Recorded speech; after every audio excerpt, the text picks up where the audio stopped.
여러분들이 만약에 길을 가고 있는데 저 앞에 껄렁껄렁한 학생 한 20명이 때를 지어서 길을 가다가 아니 글쎄 침을 탁 뱉고 담배도 피다가 꽁초도 버리고 쓰레기도 버리고 이건 무조건 뭐라고 한마디는 해야 되는 거예요. 그러면 나는 잠깐 이 학생들 좀 서봐. 할 수 있다. 네. 아무도 손을 안 들죠. 네. 참고로 20명이고 다구리를 맞을 수도 있습니다. 뒷일은 책임 못 집니다. 옛날에는 가능할 수 있지만 지금은 저도 장담은 못할 것 같아요. 불의를 싫어하지만 차마 말하기가 꺼려지는 이 시대가 씁쓸하기도 합니다. 오늘 본문에 나오는 엘리야는 1대 20이 아닙니다. 1대 850입니다. 850명이랑 맞짱을 떴는데 하나님의 의를 드러내기 위해 멋지게 맞짱을 뜬 사람이 바로 오늘 엘리야입니다. 우선 지난주에 솔로몬이 이스라엘의 3대 왕으로서 하나님을 위해 성전도 짓고 그 뒤를 이어서 르호보암이 왕위를 물려받습니다. 그런데 르호보암이 보아하니 카리스마가 솔로몬보다는 못했던 것 같아요. 르호보암이 느끼기엔 나를 좀 하대하는 것 같은 그런 기분 나쁜 느낌. 다르게 말한다면 왕권이 하락한 것 같으니까 좀 굴려야겠다 하면서 세금도 엄청 걷고요.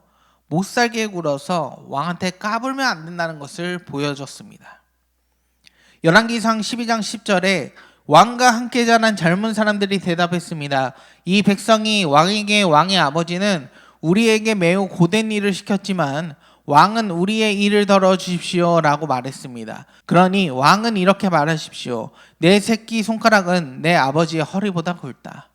내 아버지는 너희에게 고된 일을 시켰지만 나는 너희에게 훨씬 더 고된 일을 시키겠다. 내 아버지는 너희를 가주 채찍으로 쳤지만 나는 너희를 가시돋친 채찍으로 치겠다. 이렇게 말을 그대로 전했거든요. 이러니 불만이 더 쌓여갈 수밖에 없겠죠. 그래서 이스라엘의 북쪽 10지파가 여로보암을 자신만의 왕으로 추대하면서 북이스라엘이라는 나라로 세워버리고 남쪽은 남이스라엘이 아니라 남유다로 이렇게 두 나라로 분열하게 되었습니다.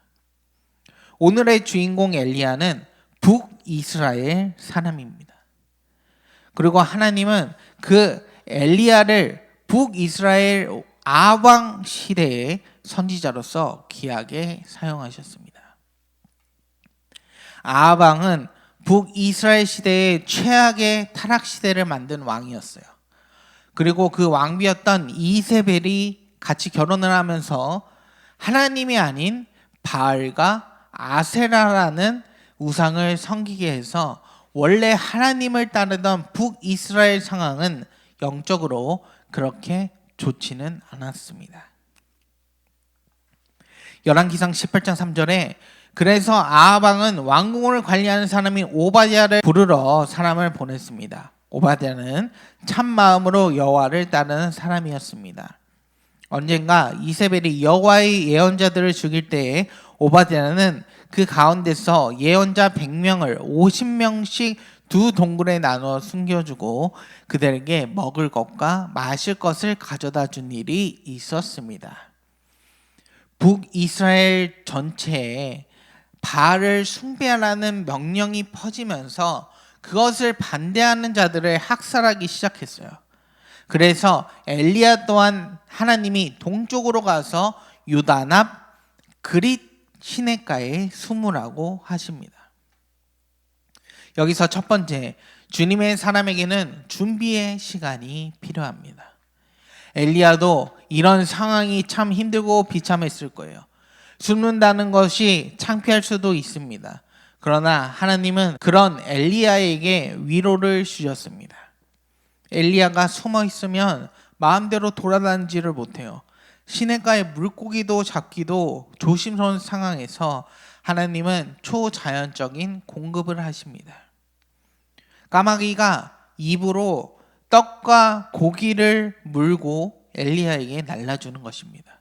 우리는 떡을 가져오려면 동네 떡집에서 가져와야 되고 고기가 필요하면 코스트코 가야 되잖아요.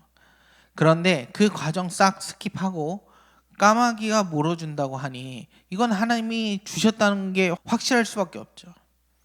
엘리야에게는 그 순간이 가장 약하고 초라하고 실패한 모습이겠지만 오히려 그 시간은 하나님께 숨은 시간, 낮아져 겸손을 배우는 시간, 준비하는 시간이 되었습니다.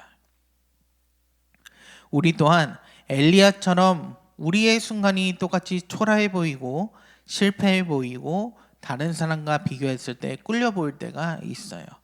그러나 그것을 오히려 역발상해야 한다고 생각합니다.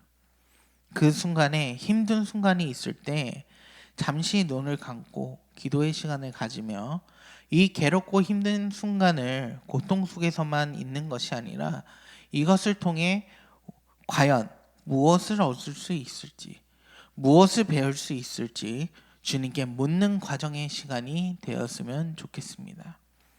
이제 낮은 곳에서 하나님의 훈련으로 하나님이 주신 용기로 인해 준비가 된 엘리야는 다시 한번 대중 앞에 서게 됩니다. 열왕기상 18장 15절에 엘리야가 대답했대요. 나는 만군의 여호와를 섬기는 사람이요 여호와의 살아계심을 두고 맹세하지만 나는 오늘 반드시 아합을 만날 것이요. 오바댜가 아합에게 가서 엘리야가 있는 곳을 일러주었습니다. 그리하여 아합이 엘리야를 만나러 갔습니다. 아합이 엘리야를 보고 말했대요. 바로 네가 이스라엘을 괴롭히는 자냐? 엘리야가 대답했대요. 이스라엘을 괴롭히는 사람은 내가 아니라 왕이다. 왕은 여호와의 명령을 복종하지도 않고 바알신을 섬겼다. 그러고 나서 모든 이스라엘 백성에게 갈멜산으로 가라고 하면서 또한 이세벨 밑에 있는 바알의 예언자 450명과 아세라의 예언자 400명 총 850명을 데리고 오라고 한 것입니다. 그래서 모든 이스라엘 백성과 예언자 850명을 갈멜산으로 불러 모았다는 거죠. 여기서 두 번째, 주님의 사람은 왔다 갔다 하면 안 됩니다. 엘리야는 이스라엘 사람들이 참 답답했던 거예요. 무엇이 답답했냐면 우리 다 같이 읽어보도록 하겠습니다. 시작. 엘리야가 백성 앞에 서서 말했습니다. 여러분은 언제까지 바알과 여호와 두 사이에서 머뭇거리고 있으렵니까? 여호와와 바알을 함께 섬길 것이요 여호와가 참 하나님이시면 여호와를 따르고 바알이 참 하나님이시면 바알을 따르시오. 그러나 백성은 아무 말도 하지 않고 잠잠히 있었습니다. 언제까지 두 사이에 머뭇머뭇 할 거냐는 거예요. 많은 사람이 하나님을 따르는 인생과 하나님을 따르지 않는 삶에서 마음으로는 하나님을 따라야 할 것 같은데 막상 삶을 살다 보면 세상이 괜찮아 보이기도 하고요. 그래서 어디를 갈지 머뭇머뭇거리고 왔다 갔다 한다는 거예요. 그러나 그 머뭇머뭇하는 것은 내가 아직은 하나님을 등지지 않았어 안심하고 있을 때가 아니라 내가 타협하고 있구나 라고 생각해야 합니다. 그래서 엘리야는 결정해야 한다는 거예요. 누가 나의 신인가? 누가 내가 따를 주님이신가? 누구를 따를 것인가 결정하라고 말했습니다. 그렇게 성사된 전설의 850대 1 대결이 시작됐는데요. 누가 가장 먼저 불을 일으키는지 대결을 하는 것입니다. 먼저 바알을 따르던 사람들이 불을 내려고 시작했는데 아침부터 저녁까지 춤을 추고 소리 지르고 스스로 상처를 내서 피를 내고 어찌 보면 좀 기괴하긴 한데 불을 만드는 것에는 실패를 합니다. 당연할 수도 있습니다.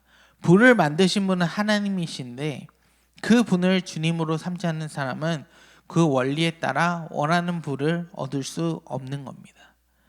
그 850명이 불 얻는 것을 실패한 것을 본 엘리야는 먼저 한 것은 나무에다 물을 부어버립니다. 도랑에 아주 적셔버려요. 이것은 인위적인 모든 개입을 다 차단해버리겠다는 거예요. 그 다음에 하나님께 기도합니다. 첫 번째 기도는 이제는 하나님만이 하실 수 있습니다. 지금 불이 붙을 나무도 다 축축하게 만든 상황에서 내가 주님으로 따르고 있는 하나님만이 하셔야 된다는 거죠. 그리고 두 번째는 이 기도가 이루어짐으로써 많은 사람들이 마음이 바뀌어 갈팡질팡 왔다 갔다 머뭇거렸던 그 마음이 하나님을 향해 가기를 바랬던 거죠. 하나님은 그런 기도 제목을 기뻐하십니다. 우리의 기도가 이루어지는 것도 중요하지만 그것보다 더 중요한 것은 우리의 기도가 이루어짐으로써 다른 사람들도 나도 하나님을 주님으로 한번 따라 볼까? 한번 기도해 볼까? 예수님의 말씀대로 살아가며 따라가 볼까? 사실 그렇게 시작이 되는 거거든요. 그래서 결국에는 엘리야의 기도를 통해 불을 내리십니다. 그걸 보고 사람들이 깜짝 놀라죠. 그러면서 고백하는 말이 뭐냐면 열왕기상 18장 38절에 여호와의 불이 하늘에서 떨어져 제물과 장작과 제단 둘레에 돌과 흙을 태우고 도랑에 물을 말렸습니다. 모든 백성이 그 모습을 보고 땅에 엎드려 외쳤습니다. 여호와 그는 하나님이시다. 여호와 그는 하나님이시다. 이렇게 하여 엘리야는 많은 사람들을 하나님을 주님으로 섬기도록 큰 역할을 하게 했고 그것이 그 유명한 850대 1 사건이 되었던 겁니다. 그 사건이 일어난 후에 와 엘리야 대단하다. 진짜 하나님 최고다. 이스라엘이 난리가 났었죠. 그리고 상대편도 난리가 났어요. 북이스라엘 왕인 아합 왕은 그걸 직접 봤잖아요. 그러니까 왕궁에 가서 아내 이세벨에게 그거를 그대로 얘기를 했던 거예요. 근데요, 남자보다 여자가 더 무섭습니다. 이세벨이 뭐라고 했냐면요. 그러자 이세벨이 엘리야에게 사자를 보내서 말했습니다. 내일 이맘때까지 너를 죽이고 말겠다. 내가 그 예언자들을 죽였듯이 나도 너를 죽이겠다. 내가 너를 죽이지 못한다면 신들이 나에게 무서운 벌을 내려도 좋다. 여러분들은 그런 말을 여러분들이 직접 듣는다면 어떻겠어요? 850명도 이겼는데 그 다음에 당당히 맞설 것 같지만 엘리야는 도망갔습니다. 그리 시냇가로 도망간 이유 두 번째예요. 이번에는 어디로 가란 말씀도 없으셨습니다. 광야 사막으로 막 뛰어갔어요. 그래서 도착한 곳이 로뎀나무 아래입니다. 그러면서 엘리야가 한 말이 있어요. 엘리야는 하루 종일 광야로 걸어 들어갔대요. 그러다가 로뎀나무 밑에 앉아서 뭐라고 기도하냐면은 하나님께 죽여달라고. 나는 내 조상들보다 나을 것이 없습니다. 14절에 엘리야가 대답했대요. 만군의 하나님 여호와여, 저는 언제나 제 힘을 다해 주님을 섬겼습니다. 그러나 이스라엘 백성은 주님과 맺은 언약을 어겼습니다. 그들은 주님의 제단을 부수고 주님의 예언자들을 칼로 죽였습니다. 살아남은 예언자는 저밖에 없습니다. 그런데 지금 그들은 저까지 죽이려 합니다. 여기서 마지막 세 번째, 주님의 사람은 혼자가 아닙니다. 로뎀나무 아래에 엘리야는 더 낙심됐을 거예요. 엘리야 본인은 주님을 위해 살아보겠다고 열심히 한 건데 이럴 수는 없는 거라는 거죠. 그러니까 빨리 죽고 싶은 거예요. 그렇다고 스스로 목숨을 끊을 수도 없는 노릇이고 하나님께 얼른 죽여달라고 요청을 할 정도로 괴로웠던 거죠. 그러나 하나님께서는 천사들을 보내주셨습니다. 천사가 엘리야를 깨웠어요. 천사가요 이래요. 먹어. 오다 주셨다. 보니까 뜨거운 돌 위에 구운 과자와 물 한 병이 있는 거예요. 그거 먹고 너무 지치니까 엘리야가 또 자고 천사가 또 깨워서 또 먹고 그런 하나님의 돌보심이 있었던 거죠. 열왕기상 19장 8절에 그래서 엘리야는 자리에서 일어나 먹고 마셨습니다. 그 음식을 먹고 힘을 얻어 엘리야는 40일 동안 밤낮으로 걸어서 하나님의 산인 시내산으로 갔습니다. 그리고 하나님이 이렇게 말씀하셨어요. 열왕기상 19장 16절 같이 읽겠습니다. 시작. 그런 다음에 님시의 아들 예후에게 기름을 부어 이스라엘 왕으로 세워라. 그리고 아벨 무올라 사람 사밧의 아들 엘리사에게 기름을 부어라. 그는 너의 뒤를 이을 예언자가 될 것이다. 18절입니다. 시작. 또한 내가 이스라엘에 7,000명을 남겨두었는데 그들은 한 번도 바알에게 전한 적이 없고 바알의 우상에게 입을 맞춘 적이 없는 사람들이다. 하나님은 이제 주님의 사람은 나밖에 없습니다 한탄하는 엘리야에게 아니야, 더 있어. 이건 엘리야한테 너 죽어도 돼, 사람 많어, 이거 아닙니다. 여러분 오해 없으시길 바랍니다. 그게 아니라 엘리야야, 너를 이을 엘리사도 내가 후계자로 준비해 놓았고 바알에게 무릎 꿇지 않은 7,000명도 남겨두었다고 하시는 거예요. 7,000명이면 눈치챌 법도 한데 엘리야가 전혀 모르고 있었습니다. 그러면서 엘리야한테 서로 연합해서 서로가 도와줄 것이다, 그렇게 힘을 내라고 하신 거예요. 실제로 엘리야가 다음 왕으로 세운 예후는요, 아합과 이세벨을 멸망시킵니다. 그리고 엘리사와 그 7,000명이 엘리야를 이어서 하나님의 역사를 새롭게 펼쳐나갑니다. 그것을 엘리야를 통해 하나님께서 역사를 하신 거예요. 여러분도 힘들고 개울 때가 있을 거예요. 아이고 그냥 죽는 게 낫지 않나 싶을 때도 있지만 하나님은 동일하게 말씀하십니다. 옆에 우리들처럼 주님을 위해 살고 있는 주님의 사람들이 있다는 거예요.